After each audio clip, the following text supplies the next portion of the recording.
Tuan-tuan dan puan-puan, ini adalah satu perkabaran yang mengejutkan.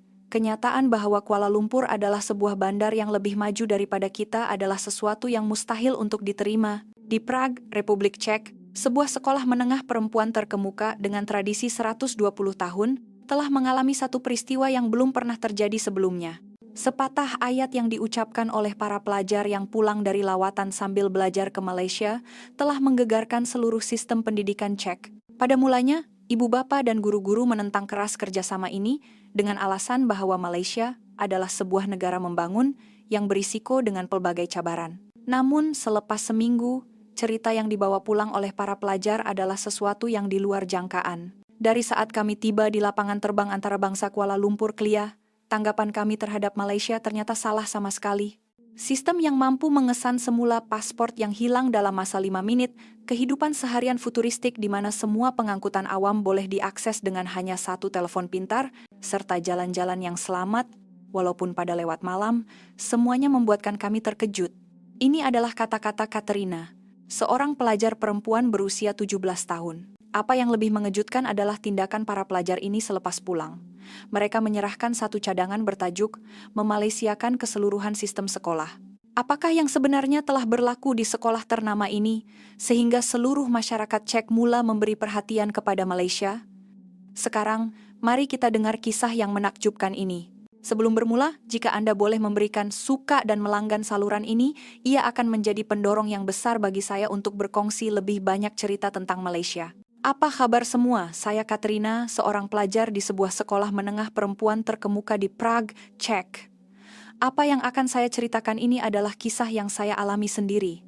Saya ingin berkongsi dengan Anda semua pengalaman luar biasa yang saya lalui semasa lawatan sambil belajar ke Malaysia, sebuah lawatan yang pada mulanya saya tentang sekeras-kerasnya. Sekolah kami, yang ditubuhkan pada tahun 1903, adalah sebuah sekolah perempuan yang bersejarah dan berprestij. Setiap musim bunga, acara yang paling dinanti-nantikan oleh seluruh pelajar adalah lawatan sambil belajar. Sehingga kini, kami sentiasa melawat bandar-bandar Eropa seperti Paris, London, dan Rome. Namun pada bulan Mei tahun lalu, majelis pelajar mengemukakan satu cadangan yang mengejutkan. Kali ini, mari kita ke Kuala Lumpur.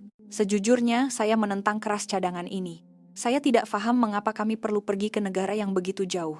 Saya menjadi wakil kepada pelajar-pelajar yang menentang. Saya hampir tidak tahu apa-apa tentang Malaysia. Apa yang pernah saya dengar, hanyalah ia sebuah negara tropika, dengan cuaca yang panas dan lembab. Paling penting, saya berpendapat, dengan begitu banyak tempat menarik di Eropa, mengapa perlu mengambil risiko? Semasa sesi penerangan bersama ibu bapa, saya bersama ibu bapa saya turut menyuarakan bantahan. Saya berhujah bahwa budaya Asia sangat berbeza, dan komunikasi bahasa akan menjadi sukar. Kira-kira separuh daripada rakan-rakan saya juga berpikiran sama. Namun di bawah pujukan bersemangat majelis pelajar dan sokongan padu daripada majoriti pelajar yang bersetuju, keputusan akhir untuk ke Malaysia tetap dibuat. Daripada 180 orang pelajar, 210 orang bersetuju, dan saya terpaksa menyertainya dengan berat hati. Sehingga hari keberangkatan, saya masih ragu-ragu. Adakah ia benar-benar selamat? Adakah makanannya serasi dengan selera kami? Adakah komunikasi akan berjalan lancar? Pelbagai kebimbangan bermain di pikiran. Ibu bapa saya juga berpesan agar saya menghubungi mereka setiap hari. Selepas penerbangan jauh selama 12 jam, saat saya menjejakkan kaki di lapangan terbang antarabangsa Kuala Lumpur, Kelia, semua prasangka yang saya pegang mula hancur. Seni bina lapangan terbang itu sahaja sudah cukup mengagumkan. Berbanding dengan lapangan terbang Václav Havel di Prague, saiznya yang besar dan tahap kemodenannya tidak dapat ditandingi. Siling yang tinggi, ruang yang luas, dan cahaya semula jadi yang menerangi, terasa seperti berada di sebuah bangunan masa depan. Ini sangat berbeza daripada apa yang saya bayangkan, namun kejadian yang benar-benar tidak dijangka berlaku. Rakan kami, Teresa, telah kehilangan paspornya semasa turun dari pesawat. Saya berpikir, sudah tentu, di negara asing, perkara akan menjadi rumit. Wajah Teresa pucat lesi, dan guru kelas kami mengeluh. Bimbang ia akan mengambil masa berjam-jam. Saya menjangkakan kami mungkin terpaksa menunggu sepanjang hari di lapangan terbang. Tetapi, perkembangan kejadian itu sangat berbeza daripada jangkaan saya. Sebaik sahaja kaki tangan lapangan terbang dimaklumkan, mereka segera menghubungi pusat kawalan. Dalam masa beberapa menit sahaja, mereka berjaya mengesan dengan tepat di mana dan bila Teresa kehilangan paspornya. Dikatakan bahwa melalui sistem kamera litar tertutup, CCTV yang padat, mereka mendapati paspor itu terjatuh di atas lantai semasa dia bangun dari tempat duduknya di dalam pesawat. Seorang kaki tangan syarikat penerbangan berlari datang dan menyerahkan paspor itu. Masa yang diambil? Tepat 5 menit. Teresa melihat jam tangannya dan terpegun. Saya benar-benar terkejut. Jika perkara ini berlaku di Czech, ia mungkin mengambil masa 1 atau 2 jam, malah mungkin sepanjang hari untuk diselesaikan. Tetapi di sini ia selesai dalam 5 menit. Pengetua sekolah juga menunjukkan riak wajah tidak percaya. Proses pemeriksaan imigresen juga mengagumkan. Walaupun kami adalah kumpulan seramai 28 orang, prosesnya sangat pantas melalui sistem pelepasan otomatik. Pegawai imigresen sangat ramah, malah menyapa para pelajar dalam bahasa Melayu dan mengucapkan selamat datang ke Malaysia dalam bahasa Inggris. Proses pengambilan bagasi juga lancar. Beberapa tali sawat bagasi beroperasi dengan teratur. Dan bagasi penerbangan kami sudah pun sedia. Tiada satu pun bagasi yang hilang. Guru kelas kami berkata, sistem di sini lebih teratur daripada lapangan terbang kita. Kemudahan pandu arah di dalam lapangan terbang juga sangat mengagumkan. Papan tanda dalam bahasa Melayu, Inggris, Mandarin, dan bahasa lain sangat besar dan jelas. Kami tidak menghadapi sebarang masalah untuk mencari jalan. Saya yang pada mulanya bimbang tentang masalah komunikasi, kini merasa kebimbangan itu tidak berasa sama sekali. Menaiki taksi juga sangat teratur. Terdapat garisan kuning di atas lantai yang menandakan kawasan beratur, dan semua orang hanya perlu mengikut giliran. Ini sangat berbeza daripada keadaan huru-hara yang saya jangkakan. Keramahan pemandu taksi lebih mengejutkan saya. Mengetahui kami adalah warga asing, dia memperlahankan kendaraannya dan memperkenalkan tempat-tempat menarik di Kuala Lumpur dalam bahasa Inggris di sepanjang perjalanan. Ini sangat berbeza daripada sikap tidak mesra yang saya khawatirkan. Setibanya di hotel, kejutan terus berlanjutan. Proses daftar masuk sangat pantas. Kaki tangan di kaunter penyambut tetamu memberikan panduan dengan ramah dalam bahasa Inggris yang fasih. Pembahagian bilik kami juga sudah disiapkan. Semasa saya mengambil kad kunci dan menaiki lift, sebelum sempat saya menekan butang, lift itu secara otomatik bergerak ke tingkat yang dituju. Kemudian barulah saya tahu bahwa maklumat tingkat pada kad kunci itu dimasukkan secara otomatik. Ini adalah kali pertama saya mengalami sistem seperti ini. Malam itu, saya berseorangan di dalam bilik, merenung kembali semua yang saya alami sepanjang hari. Ia telah meruntuhkan semua prasangka dan tanggapan awal saya terhadap Malaysia. Sistem yang efisien, penduduk yang ramah mesra, dan keharmonian antara teknologi canggih dan alam semula jadi. Ini sangat berbeza daripada apa yang saya bayangkan. Saya berasa malu karena pernah menentang keras lawatan ini. Paling penting, saya sadar betapa salahnya membuat penilaian berdasarkan prasangka semata-mata tanpa mengetahui apa-apa. Saya mula menantikan pengalaman menakjubkan apalagi yang akan saya lalui dalam 6 hari seterusnya. Keesokan paginya, kami meninggalkan hotel untuk merasai pengalaman menaiki transit aliran ringan, LRT, di Kuala Lumpur. Pemandu pelancong berkata, hari ini kita tidak akan menaiki bus persiaran, sebaliknya kita akan bergerak seperti penduduk tempatan menggunakan LRT. Sejujurnya, saya mula bimbang lagi. Kereta api bawah tanah di Prague kadangkala lewat dan sesak. Bagaimana pula keadaannya di Kuala Lumpur? Kami menuju ke stesen yang terdekat dengan hotel. Saat melihat pintu masuk LRT, kejutan pertama bermula. Semasa menuruni tangga, papan elektronik besar di dinding memaparkan maklumat ketibaan tren secara langsung. Tertera di skrin, laluan Kelana Jaya arah Gombak. 2 menit, tren itu benar-benar tiba tepat pada masanya. Namun kejutan sebenar berlaku semasa proses membeli tiket. Pemandu pelancong menyuruh kami mengeluarkan telepon pintar. Dia menjelaskan bahwa kami hanya perlu memuat turun satu aplikasi mudah dan mendaftar untuk e-dompet Touch and Go. Saya agak ragu-ragu. Dicek, walaupun kami ada kad pengangkutan, ia perlu diisi nilai terlebih dahulu dan kadangkala berlaku ralat. Setelah memasang aplikasi dan melalui beberapa sentuhan mudah, pendaftaran selesai. Selepas memasukkan maklumat kad kredit, ia terus bersambung dengan sistem pembayaran. Pemandu pelancong berkata, "Jom, kita naik tren," tetapi saya masih ragu. Bolehkah benar-benar menaiki LRT hanya dengan telepon? Saya tidak dapat mempercayainya. Berdiri di hadapan pintu tiket otomatik, saat saya mendekatkan skrin telepon saya ke pengimbas, sebuah dunia baharu terbuka. Dengan bunyi bip, pintu itu terbuka. Tidak perlu kad berasingan, tidak perlu uang tunai. Semuanya diselesaikan dengan hanya satu telepon pintar. Pada ketika itu, saya tergamam. Pemandangan 28 orang pelajar melepasi pintu tiket menggunakan telepon masing-masing sungguh menakjubkan. Tiada seorang pun yang tercicir, dan proses itu selesai dalam sekelip mata. Dicek, kadangkala kad pengangkutan tidak dapat diimbas, menyebabkan orang di belakang terpaksa menunggu, tetapi di sini, tiada langsung masalah seperti itu. Turun ke platform LRT, satu lagi kejutan menanti kami.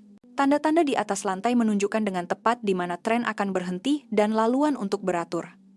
Pintu skrin platform juga dipasang untuk keselamatan. Banyak stesen kereta api bawah tanah di Prague masih tidak mempunyai kemudahan seperti ini. Segalanya di sini sangat teratur dan bersihnya luar biasa. Tiada siapapun yang makan atau minum. Papan elektronik yang memaparkan waktu ketibaan tren juga sangat tepat. Jika tertera tiba dalam 3 menit, ia benar-benar tiba, tepat pada masanya. Kan saya, Teresa, mengesahkan dengan jam tangannya. Ralatnya kurang daripada 10 saat. Guru kelas kami berkata dengan kagum. Pihak berkuasa pengangkutan dicek patut belajar tentang ketepatan masa seperti ini. Memasuki tren. Sekali lagi saya terpaksa mengaguminya. Selain bersih dan kemudahan yang modern, susunan tempat duduknya juga efisien. Tanda larangan duduk juga jelas.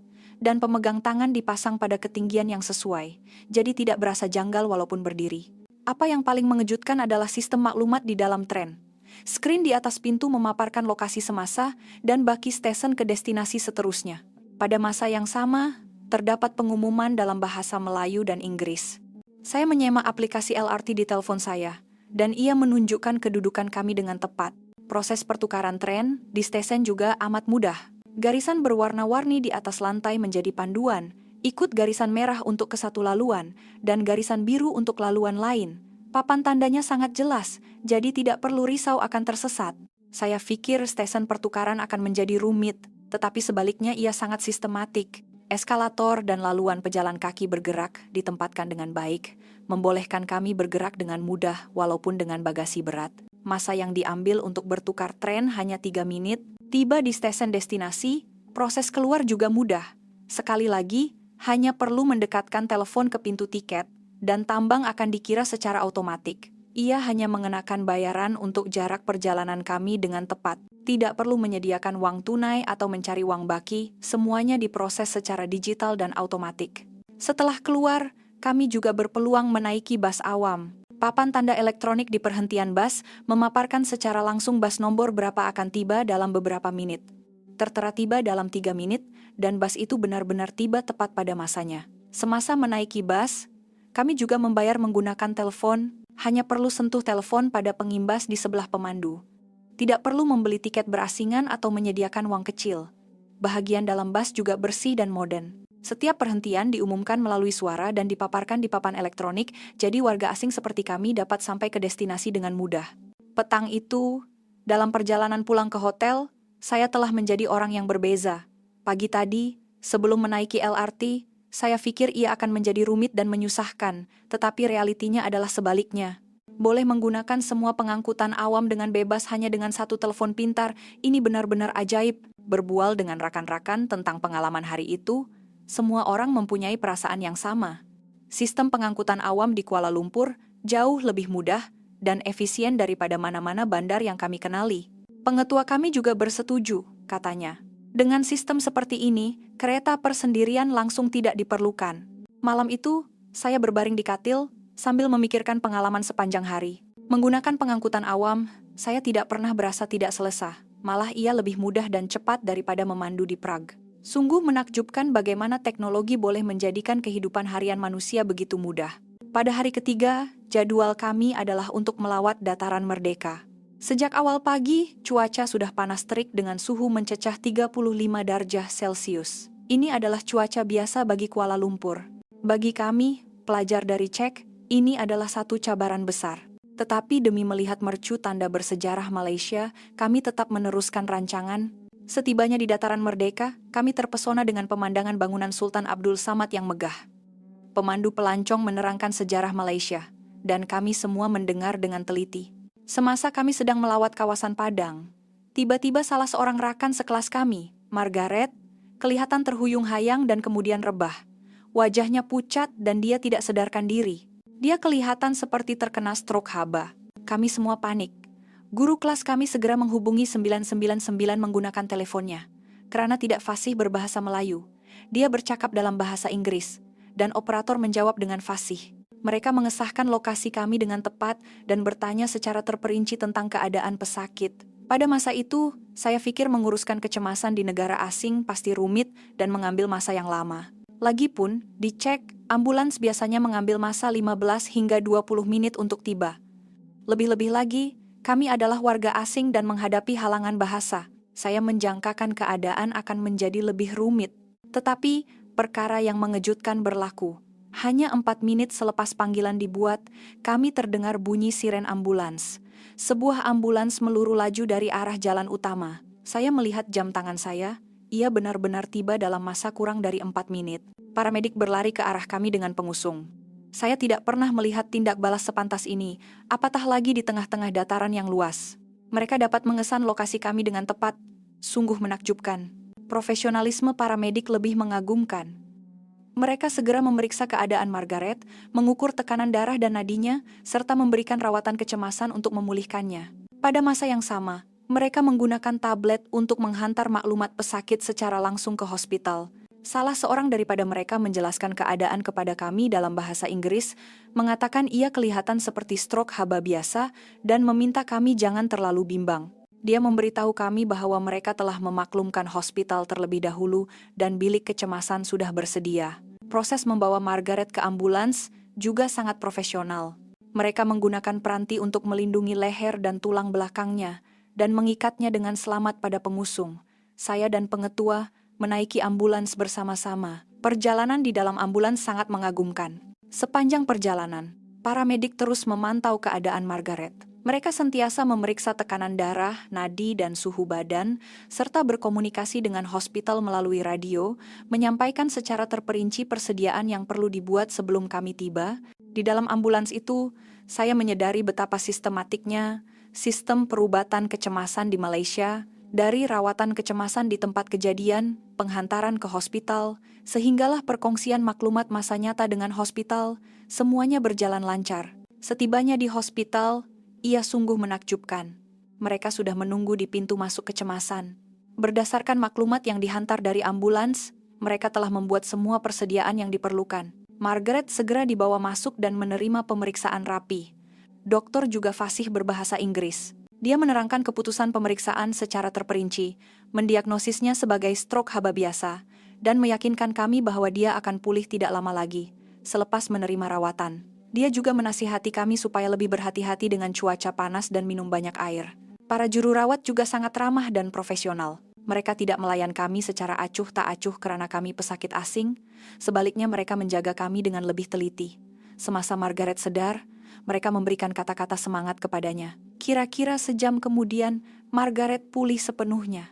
Wajahnya kembali berseri berkat rawatan yang diterima. Dokter menasihatkan agar dia berehat secukupnya dan minum banyak air sepanjang hari. Kos perubatan juga mengejutkan. Walaupun kami pesakit asing diwat kecemasan, mereka tidak mengenakan bayaran yang terlalu tinggi. Ia adalah pada tahap yang munasabah, dan sebahagian besarnya boleh dituntut melalui insurans perjalanan. Kaki tangan hospital juga dengan ramah memberi panduan tentang proses tuntutan insurans. Semasa meninggalkan hospital, pengetua berkata, sistem tindak balas kecemasan seperti ini benar-benar mengagumkan. Dia memuji keseluruhan proses, dari panggilan kecemasan hingga ketibaan ambulans, rawatan, semuanya sangat sistematik dan pantas. Dalam teksi perjalanan pulang ke hotel, kami mengenang kembali kejadian hari itu. Semua bersetuju bahwa keupayaan masyarakat Malaysia bertindak balas dalam situasi kritikal amat menakjubkan. Margaret juga mengucapkan terima kasih kepada petugas perubatan Malaysia. Malam itu, saya mendapat satu lagi kesedaran. Malaysia bukan sahaja sebuah negara yang maju dari segi teknologi, tetapi juga sebuah masyarakat yang mengutamakan insan dan penuh dengan kemesraan. Profesionalisme dan sifat kemanusiaan yang ditunjukkan dalam situasi kecemasan meninggalkan kesan yang mendalam di hati saya. Pada hari keempat, kami melawat sebuah sekolah menengah sains terkemuka di Kuala Lumpur. Ini adalah lawatan awal sebelum sekolah kami menandatangani perjanjian pertukaran pelajar. Sejujurnya, saya sentiasa mempunyai prasangka bahwa pelajar di Asia hanya tahu menghafal buku dan kurang kreativiti, karena saya pernah mendengar bahwa kaedah pembelajaran mereka berasaskan hafalan. Sebaik sahaja tiba di sekolah itu, saya sedar prasangka, saya itu salah sama sekali. Bangunan sekolah itu sendiri direka dengan sangat modern dan kreatif. Dinding kaca dan struktur terbuka sangat mengagumkan. Di setiap sudut koridor, dipamerkan hasil kerja dan penyelidikan pelajar.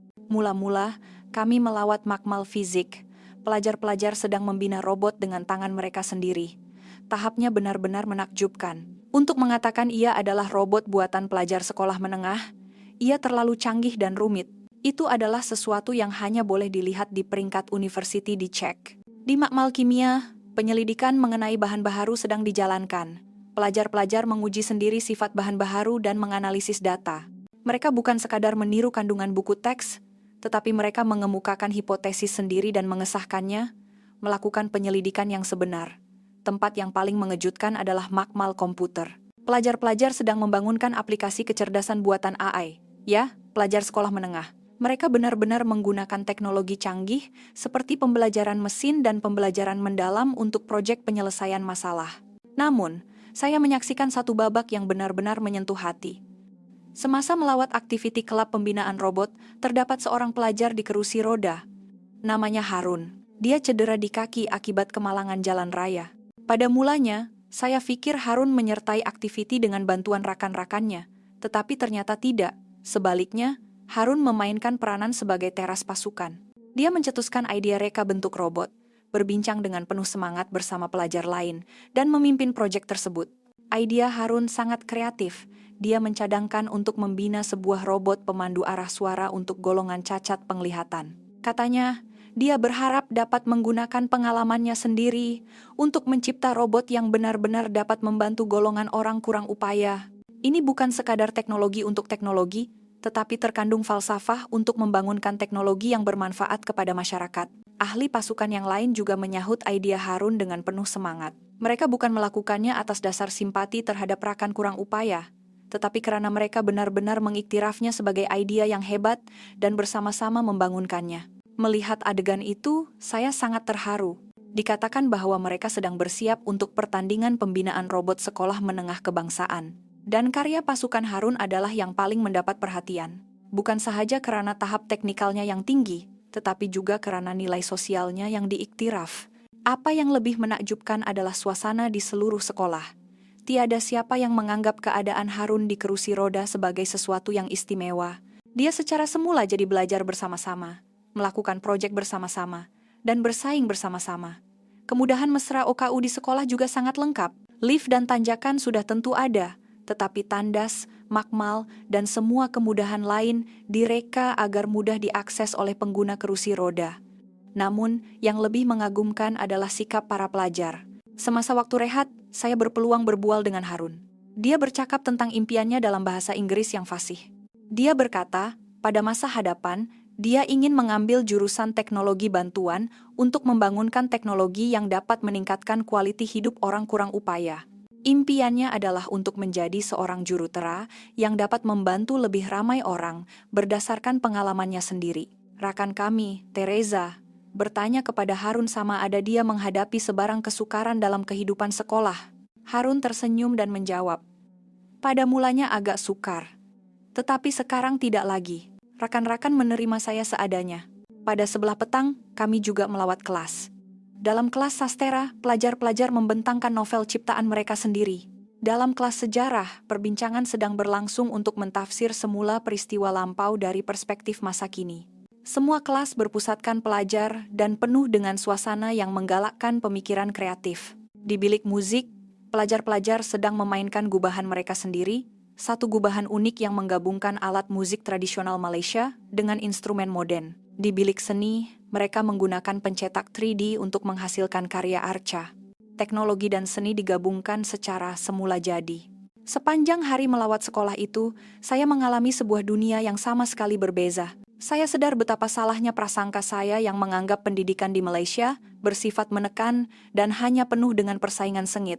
1, 2, 3. Sebenarnya, mereka sedang menjalankan pendidikan yang memupuk kreativiti, semangat kerjasama, dan tanggung jawab sosial. Apa yang paling meninggalkan kesan pada saya ialah bagaimana pelajar kurang upaya seperti Harun dapat bergaul secara semula jadi dan menyerahkan kebolehan mereka. Saya rasa inilah pendidikan inklusif yang sebenar. Semasa meninggalkan sekolah menengah sains itu, saya berpikir secara mendalam tentang makna sebenar pendidikan. Saya sadar bahwa pendidikan sejati bukan sahaja tentang menyampaikan ilmu, tetapi juga mengajar manusia bagaimana untuk mengiktiraf perbedaan antara satu sama lain dan berkembang bersama. Pada malam kelima, kami sibuk menyusun pengalaman perjalanan kami di hotel sehingga lewat malam, menjelang tengah malam, perut kami mula terasa lapar. Saya mencadangkan kepada rakan-rakan untuk pergi ke kedai serbaneka atau gerai mamak untuk membeli makanan ringan. Tetapi guru kelas dan pengetua kami kelihatan bimbang. Mereka mempersoalkan, adakah selamat untuk sekumpulan pelajar perempuan warga asing keluar pada waktu larut malam? Saya juga turut bimbang. Lagipun, dicek, walaupun di pusat bandar, terdapat kawasan yang perlu berhati-hati pada waktu malam. Kami diajar, terutamanya sebagai pelancong asing, untuk lebih berwaspada. Tetapi pemandu pelancong kami meyakinkan kami. Dia menjelaskan bahwa Kuala Lumpur adalah salah sebuah bandar paling selamat di dunia. 4. Saya separuh percaya separuh ragu, tetapi tidak dapat menahan rasa ingin tahu dan lapar rakan-rakan. Kami pun keluar bersama. Sebaik saja melangkah keluar dari lobi hotel, saya terkejut. Walaupun sudah pukul 2 pagi, jalan-jalan terang benderang, terdapat banyak lampu jalan, dan papan tanda kedai juga menyala. Ini sangat berbeza dengan jalan-jalan di Prague pada waktu malam. Paling penting, terdapat lebih ramai orang di jalanan berbanding yang saya sangkakan. Ada pekerja pejabat yang baru pulang kerja, ada juga golongan muda bersama rakan-rakan. Semua orang kelihatan sangat santai dan selesa. Langsung tidak terasa suasana yang berbahaya. Dalam perjalanan, kami terserempak dengan polis yang sedang meronda. Apabila melihat kami, polis itu dengan ramah menghampiri dan menyapa. "Hello." Mengetahui kami adalah pelancong asing, dia bertanya dalam bahasa Inggris sama ada kami menghadapi sebarang masalah. Pengetua kami terkejut. Dia berkata dia tidak pernah mengalami polis yang begitu ramah. Dicek, polis biasanya lebih formal dan tegas. Jarang sekali berbual mesra dengan orang awam. Tiba di sebuah gerai mamak 24 jam, saya lebih terkejut. Walaupun sudah pukul 2 pagi, gerai itu terang benderang dan penuh dengan pelanggan. Konsep perniagaan 24 jam ini benar-benar wujud. Dicek, tidak mudah untuk mencari kedai yang masih buka pada waktu larut malam. Tetapi di sini, ia seolah-olah perkara biasa. Pekerja di gerai itu juga sangat ramah. Mengetahui kami orang asing, dia bercakap dengan perlahan dan mencadangkan beberapa makanan ringan dan minuman yang lazat seperti roti canai dan teh tarik. Fakta bahwa kami boleh menikmati makanan panas di gerai pada waktu sebegini membuatkan saya rasa ia sesuatu yang baru dan menarik. Semasa membayar, sekali lagi saya terkejut. Kebanyakan pelanggan membayar menggunakan telepon pintar atau kad. Kami juga menggunakan kad kredit. Keseluruhan prosesnya sangat digital. Dalam perjalanan pulang ke hotel, kami menyaksikan pemandangan yang lebih menakjubkan. Seorang penduduk tempatan yang lalu lalang menyapa kami, "Hello," dan bertanya dalam bahasa Inggris bagaimana perjalanan kami di Malaysia. Rakan saya, Teresa, bertanya arah kepadanya. Lelaki itu mengeluarkan teleponnya dan menggunakan aplikasi peta untuk menunjukkan arah dengan terperinci. Dia malah menawarkan untuk membawa kami ke tempat yang dituju. Sikapnya yang begitu ramah membantu orang asing yang tidak dikenali pada waktu larut malam benar-benar menyentuh hati. Semasa beredar, lelaki itu berkata, "Selamat menikmati perkutian Anda di Malaysia. Kami semua berasa sangat terharu. Merasai kemesraan seperti ini di negara asing sungguh luar biasa.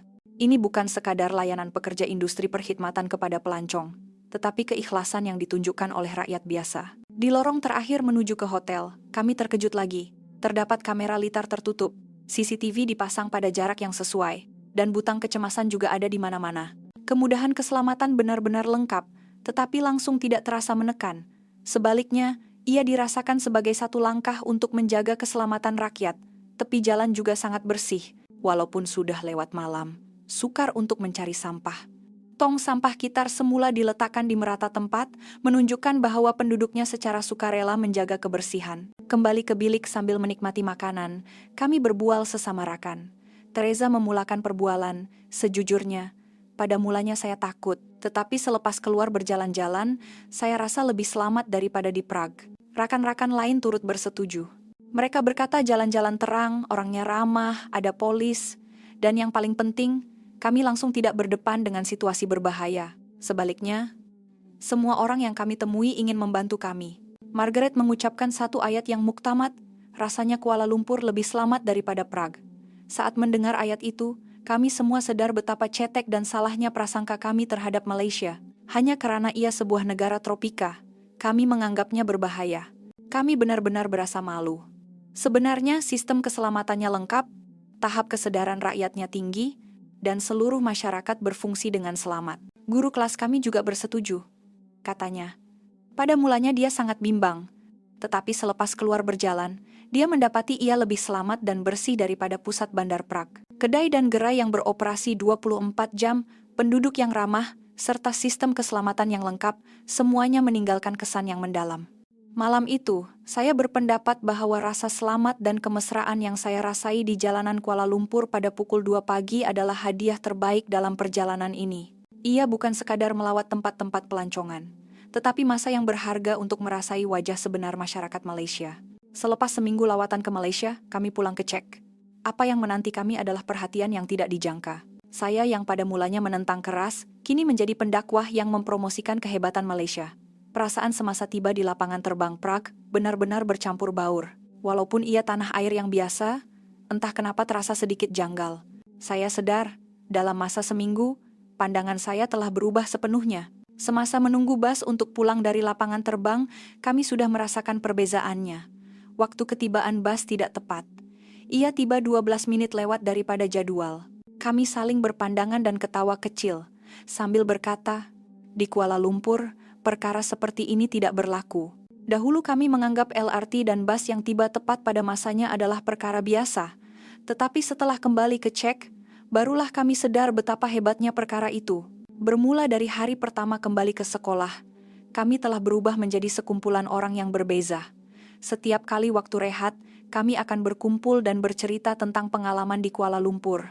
Pelajar lain mendengar cerita kami dengan penuh minat. Pada mulanya, mereka menganggap ia hanyalah cerita biasa tentang percutian, tetapi lama-kelamaan kami menjadi serius. Kami bukan sekadar bercerita tentang keseronokan, tetapi menjelaskan secara konkret perbezaan sistem yang kami alami. Sistem di mana semua pengangkutan awam boleh digunakan dengan satu telepon pintar, kecekapan mencari paspor yang hilang dalam 5 menit, dan jalan-jalan yang selamat pada waktu malam. Apabila kami menceritakan semua ini, rakan-rakan sekelas mula terkejut.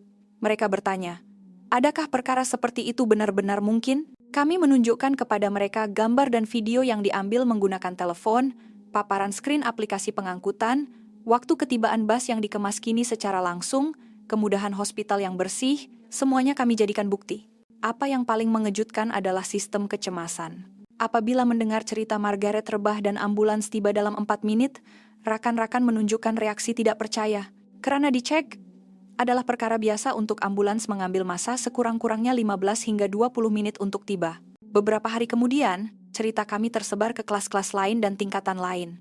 Pelajar junior yang kami temui di koridor juga akan bertanya tentang Malaysia, terutamanya pelajar yang berminat dengan budaya Malaysia. Mereka ingin tahu lebih lanjut, mereka ingin tahu secara terperinci bagaimana rasanya hidup di Malaysia. Seminggu kemudian, saat yang menentukan akhirnya tiba. Kami perlu membentangkan laporan perjalanan kami semasa perhimpunan pagi seluruh sekolah. Pengetua, semua guru, dan seluruh pelajar berkumpul. Saya, yang pada mulanya menentang perjalanan ini, bertanggung jawab untuk pembentangan kali ini. Saya memulakannya dengan jujur. Saya mengaku bahwa pada mulanya, saya menentang keras lawatan ke Malaysia. Saya katakan saya pikir di sana berbahaya dan tidak selesa. Tetapi saya menekankan bahwa Malaysia yang saya alami sangat berbeza daripada bayangan saya. Apabila saya menerangkan tentang sistem pengangkutan, para pelajar mula riuh, boleh menaiki LRT dan bus dengan satu telepon pintar dan mengetahui waktu ketibaan yang tepat secara langsung. Semua ini membuatkan mereka berasa ia sesuatu yang baru. Karena dicek, sistem seperti ini belum lagi dibina sepenuhnya. Margaret membentangkan bahagian mengenai sistem perubatan kecemasan. Karena dia mengalaminya sendiri, ceritanya lebih hidup. Dia menerangkan secara terperinci tentang ambulans yang tiba dalam 4 menit, sistem yang berhubung terus dengan hospital, serta rawatan yang profesional dan pantas. Teresa pula bercerita tentang realiti pendidikan yang dilihatnya di sekolah menengah sains di Kuala Lumpur. Dia membentangkan tentang bagaimana pelajar berkerusi roda, Harun, mengetuai pasukan pembinaan robot dan suasana sekolah yang menerima keadaan itu secara semula jadi. Ia adalah contoh yang menunjukkan apa itu pendidikan inklusif yang sebenar. Akhir sekali, saya membentangkan pengalaman di jalanan Kuala Lumpur pada pukul 2 pagi. Kemudian, saya menyampaikan semula kata-kata rakan saya. Kuala Lumpur lebih selamat daripada Prague. Dewan menjadi sunyi sepi. Selepas pembentangan selesai, para pelajar memberikan tepukan gemuruh yang panjang. Tetapi kami tidak berhenti di situ. Teresa memberanikan diri dan berkata, "Tuan Pengetua, kami ada satu cadangan. Kami mengeluarkan kertas cadangan yang telah kami sediakan. Di dalamnya terkandung cadangan konkret untuk memperbaiki sistem pengangkutan, memperkukuh sistem bantuan kecemasan, dan mengubah cara pendidikan." Dan ayat terakhirnya berbunyi, "Sekolah kita juga mesti berubah, seperti Malaysia." Pengetua berasa keliru. Ini adalah kali pertama pelajar mengemukakan permintaan penambahbaikan yang begitu sistematik. Guru-guru juga saling berpandangan, tidak tahu bagaimana untuk bertindak balas. Tetapi kami serius. Ini bukan sekadar aduan, tetapi cadangan yang membina untuk menjadikan sekolah lebih baik. Beberapa hari kemudian, saya mendengar bahwa kertas cadangan kami telah dibincangkan dalam mesyuarat pengurusan. Dikatakan bahwa perkataan memalaysiakan telah mengejutkan bilik mesyuarat. Ada guru yang berkata pelajar terlalu naif, tetapi ada juga guru lain yang berpendapat ia patut dikaji dengan serius. Reaksi ibu bapa juga sangat menggalakkan. Ibu bapa yang pada mulanya menentang kini mula mendengar cerita kami. Terutamanya Ibu Margaret, dia telah mengubah pikirannya sepenuhnya. Dia berkata, sistem perubatan kecemasan di Malaysia benar-benar mengagumkan. Cek juga patut belajar daripadanya. Tetapi perubahan bukan mudah. Kami terpaksa mendengar penjelasan orang dewasa bahwa untuk mengubah sistem sedia ada, ia memerlukan budget dan masa yang lama. Walaupun begitu, kami tidak berputus asa. Dalam masa seminggu, kami telah berubah sepenuhnya. Kami bukan lagi pelajar yang pasif menerima keputusan orang dewasa. Kami menjadi warga negara proaktif yang menuntut perubahan berdasarkan pengalaman sendiri. Perkara paling berharga yang kami pelajari di Malaysia bukanlah teknologi atau sistem, tetapi keazaman untuk mencipta dunia yang lebih baik. 3 bulan kemudian, perjalanan kami ke Malaysia mula menghasilkan kesan rantaian yang tidak dijangka. Apa yang pada mulanya dianggap sebagai pengalaman perjalanan pelajar biasa, kini menjadi topik perbualan yang menarik perhatian seluruh masyarakat Cek. Perubahan terbesar berlaku di sekolah kami. Pengetua akhirnya membuat keputusan. Beliau mengumumkan bahwa mulai tahun depan, kemudahan sekolah akan diperbaiki secara berperingkat dan sebahagian sistem akan didigitalkan. Suara kami akhirnya menjadi kenyataan. Perubahan pertama adalah sistem pengurusan kemasukan. Kami memutuskan untuk memperkenalkan sistem yang menggunakan aplikasi mudah alih untuk menggantikan kad akses sedia ada. Kemudahan yang kami alami di Malaysia akan direalisasikan di sekolah kami. Pelajar tidak perlu lagi risau kehilangan kad akses. Sistem perpustakaan juga berubah. Peminjaman dan pemulangan buku boleh dilakukan melalui telepon pintar, dan sistem yang boleh mengesan lokasi buku secara langsung juga diperkenalkan. Sistem efisien yang kami lihat di Malaysia, satu persatu mula diterapkan di sekolah kami. Manual tindak balas kecemasan juga disusun semula sepenuhnya. Berdasarkan pengalaman Margaret, kami membina sistem tindak balas yang pantas. Kami mewujudkan satu sistem di mana rawatan kecemasan dapat dimulakan serta-merta sekiranya berlaku kecemasan di dalam sekolah. Perubahan yang paling mengejutkan adalah reaksi ibu bapa. Ibu Margaret, yang pada mulanya menentang keras perjalanan ke Malaysia, kini telah berubah sepenuhnya. Minatnya terhadap budaya Malaysia meningkat, malah dia mula belajar bahasa Melayu. Ibu bapa lain juga begitu. Mereka menunjukkan minat yang besar terhadap cerita kami mengenai sistem pendidikan dan infrastruktur sosial di Malaysia. 5, 6, 7. Dalam mesyuarat Persatuan Ibu Bapa dan Guru, perbincangan hangat berlaku sama ada kaedah pendidikan Malaysia boleh dicontohi. Yang lebih mengejutkan adalah reaksi sekolah-sekolah lain. Pelbagai sekolah di Prague mula datang melawat sekolah kami. Mereka berkata mereka ingin belajar bagaimana kami mencerminkan pendapat pelajar dalam dasar sekolah. Tanpa disedari, kami telah menjadi model baharu dalam dunia pendidikan. Guru kelas kami juga menunjukkan perubahan yang besar. Pada mulanya, beliau bersikap ragu-ragu, tetapi kini beliau sedang giat mengkaji sistem pendidikan Malaysia. Beliau berusaha menerapkan kaedah pendidikan kreatif Malaysia dalam kelas kami. Akhbar tempatan datang ke sekolah kami untuk membuat liputan. Mereka mengatakan ini adalah case di mana suara pelajar mengubah sekolah dan menunjukkan minat yang besar. Wartawan bertanya kepada kami apa yang paling berkesan di Malaysia. Saya menjawab, pembangunan teknologi sememangnya mengagumkan. Tetapi apa yang paling berkesan bagi saya adalah kesadaran dan sistem masyarakat yang menyokong semua itu. Kesan perjalanan ke Malaysia juga besar pada peringkat pribadi. Teresa mula berminat dalam bidang hubungan antara bangsa. Dia terpikat dengan corak pembangunan negara-negara Asia seperti Malaysia dan berkata dia ingin mengambil jurusan pengajian Asia di university. Margaret pula bercita-cita menjadi seorang paramedik. Dia sangat terkesan dengan perkhidmatan perubatan kecemasan yang pantas dan profesional yang dialaminya di Malaysia, dan berkata dia ingin melanjutkan pelajaran dalam bidang perubatan kecemasan. Ibu bapaknya juga giat menyokong impian anak perempuan mereka. Saya pula mula berminat dalam bidang perancangan bandar. Melihat infrastruktur bandar Kuala Lumpur yang sistematik dan kemudahan yang mesra rakyat, saya berpikir secara mendalam tentang kesan bandar terhadap kehidupan manusia. Saya mula mempunyai impian untuk terlibat dalam kerja mencipta bandar yang lebih selesa untuk didiami pada masa hadapan. Kawasan lain di Czech juga mula menunjukkan minat.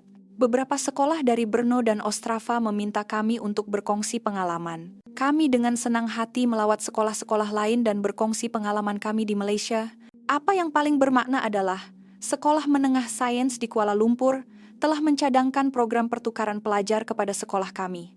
Tahun depan, pelajar Malaysia yang diketuai oleh Harun akan datang ke sekolah kami. Ini adalah sesuatu yang amat dinanti-nantikan. Saya dan Harun berhubung melalui email, bercerita tentang kehidupan sekolah masing-masing.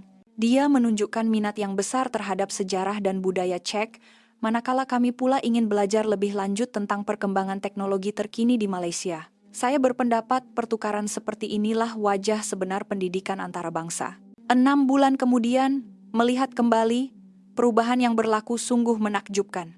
Saya tidak pernah bermimpi bahwa perjalanan singkat selama seminggu akan menghasilkan kesan rantaian yang begitu besar. Tetapi satu perkara yang jelas, saya sadar betapa besarnya perubahan yang boleh berlaku apabila kita mengetepikan prasangka dan menerima perkara baharu dengan pikiran terbuka. Perjalanan ke Malaysia itu telah mengubah segalanya. Setahun telah berlalu sejak saya pulang dari lawatan ke Malaysia. Mengimbas kembali perubahan yang telah berlaku dalam tempoh ini, ia benar-benar sukar dipercayai. Saya, yang pada mulanya menentang keras, kini memainkan peranan sebagai jambatan yang menghubungkan Malaysia dan Republik Czech. Perubahan terbesar berlaku di sekolah kami. Pengetua, seperti yang dijanjikan, telah banyak menambah baik kemudahan dan sistem sekolah. Berkat sistem digital baharu, kehidupan di sekolah menjadi sangat mudah. Daripada pengurusan keluar masuk, penggunaan perpustakaan, hinggalah permohonan makanan tengah hari, semuanya boleh dilakukan melalui telepon pintar. Sistem perubatan kecemasan juga telah dikemas kini sepenuhnya. Alat defibrilator luaran otomatik AED telah dipasang di dalam sekolah, dan semua guru telah menerima latihan pertolongan cemas. Paling penting, sistem komunikasi dengan hospital semasa kecemasan telah disistemkan, membolehkan tindak balas yang pantas. Cara pendidikan juga telah banyak berubah. Kaedah pendidikan kreatif dan kolaboratif yang kami lihat di Malaysia telah diperkenalkan ke dalam kelas kami. Masa untuk pelajar merancang dan membentangkan proyek sendiri telah bertambah. Kami sedang beralih daripada pendidikan berpusatkan hafalan kepada pendidikan yang memupuk keupayaan berpikir. Perubahan yang paling menyentuh hati adalah peningkatan kesadaran dan kemudahan untuk pelajar kurang upaya. Diilhamkan oleh kisah Harun yang kami temui di Malaysia, sekolah memutuskan untuk memperkukuh pendidikan inklusif. Kemudahan yang boleh diakses dengan mudah telah diperluaskan, dan teknologi bantuan untuk pelajar kurang upaya juga diperkenalkan. Musim bunga ini, akhirnya 5 orang pelajar dari Sekolah Menengah Sains Kuala Lumpur, termasuk Harun, tiba di sekolah kami. Saat bertemu semula dengan Harun, yang saya temui setahun lalu di Malaysia, sungguh mengujakan. Dia masih seorang yang ceria dan positif, serta penuh dengan rasa ingin tahu terhadap budaya Czech. Harun dan pelajar-pelajar Malaysia yang lain telah memberikan rangsangan yang hebat kepada sekolah kami. Semangat belajar dan cara pemikiran kreatif mereka telah memberikan pengaruh yang baik kepada pelajar kami. Terutamanya, klub pembinaan robot yang disertai Harun menjadi klub yang paling populer di sekolah.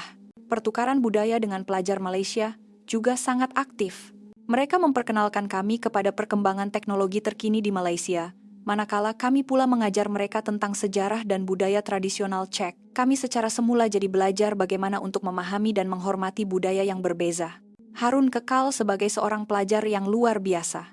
Dia cepat belajar bahasa Czech dan berkomunikasi dengan bebas dengan pelajar tempatan. Kemudian, dia menjalankan satu proyek untuk mengubah suai robot pemandu arah suara untuk golongan cacat penglihatan yang dibangunkan olehnya agar bersesuaian dengan persekitaran di Czech. Proyek ini mendapat perhatian besar daripada media tempatan. Perubahan pribadi saya juga besar. Saya mula belajar bahasa Melayu dan kini boleh berkomunikasi pada tahap asas. Menjelang kemasukan ke universiti, saya memutuskan untuk memohon jurusan perancangan bandar. Diilhamkan oleh infrastruktur bandar yang saya lihat di Malaysia, saya mempunyai impian untuk menjadi pakar perancangan bandar pada masa hadapan. Rekan-rekan saya juga telah menemui jalan masing-masing.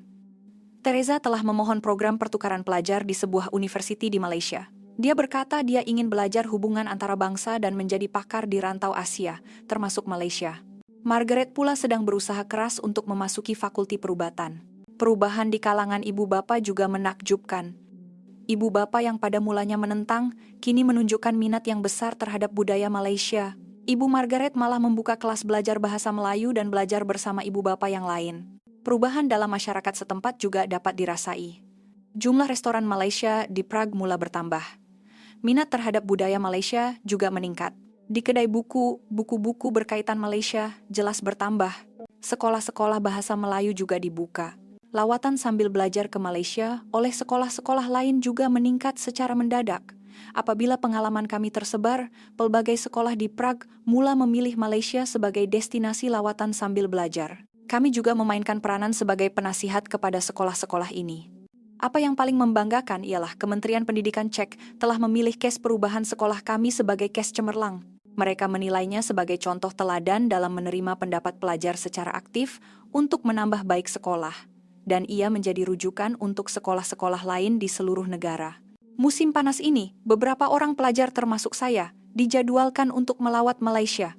Kali ini bukan sekadar lawatan biasa, tetapi dengan tujuan untuk mengkaji sistem pendidikan dan infrastruktur bandar di Malaysia dengan lebih mendalam. Pihak berkuasa tempatan dan Jabatan Pendidikan di Kuala Lumpur juga telah menyatakan kesediaan untuk menyambut kedatangan kami. Mengingati diri saya yang menentang keras setahun yang lalu, saya benar-benar telah banyak berubah. Saya berasa malu karena terperangkap dalam prasangka dan menolak peluang baharu. Tetapi karena pengalaman itulah, perubahan sekarang menjadi lebih bermakna. Perkara paling berharga yang saya pelajari di Malaysia bukanlah teknologi atau sistem, tetapi keazaman orang-orangnya yang sentiasa berusaha untuk mencipta dunia yang lebih baik, serta semangat untuk mengiktiraf perbezaan dan menerima segalanya dengan terbuka. Dalam surat yang ditinggalkan oleh Harun untuk kami, dia menulis, apabila orang dari budaya dan latar belakang yang berbeza bertemu dan saling belajar, perkara yang benar-benar indah akan berlaku. Saya rasa kata-katanya itu sangat benar. Sekarang saya yakin betapa besarnya perubahan yang boleh dicipta oleh satu keberanian kecil. Saya belajar bahwa apabila kita mengetepikan prasangka dan menerima perkara baharu dengan pikiran terbuka, individu akan berubah, sekolah akan berubah, dan masyarakat juga akan berubah. Ketakutan dan kebimbangan semasa pertama kali menaiki pesawat ke Malaysia setahun yang lalu, kini telah bertukar menjadi rasa syukur. Tanpa perjalanan itu, tidak akan ada diri saya yang sekarang. Orang-orang yang saya temui di Malaysia, sistem yang saya alami, dan nilai-nilai yang saya sedari, telah mengubah sepenuhnya haluan hidup saya. Saya berharap pertukaran antara Malaysia dan Republik Czech akan menjadi lebih aktif pada masa akan datang, sehingga hari di mana budaya yang berbeza bertemu dan mencipta dunia yang lebih baik, saya juga akan terus berusaha untuk perjalanan yang pada mulanya saya tentang, tetapi akhirnya mengubah hidup saya. Saya mengucapkan ribuan terima kasih. Kisah hari ini berakhir di sini. Bagaimana pendapat Anda tentang kisah pelajar-pelajar dari sekolah perempuan terkemuka di Czech yang telah mengubah seluruh sekolah mereka selepas lawatan ke Malaysia? Sila tinggalkan message, semangat untuk watak utama cerita ini. Jika Anda menyukai cerita ini, sila berikan suka dan langgan saluran ini. Terima kasih kerana menonton.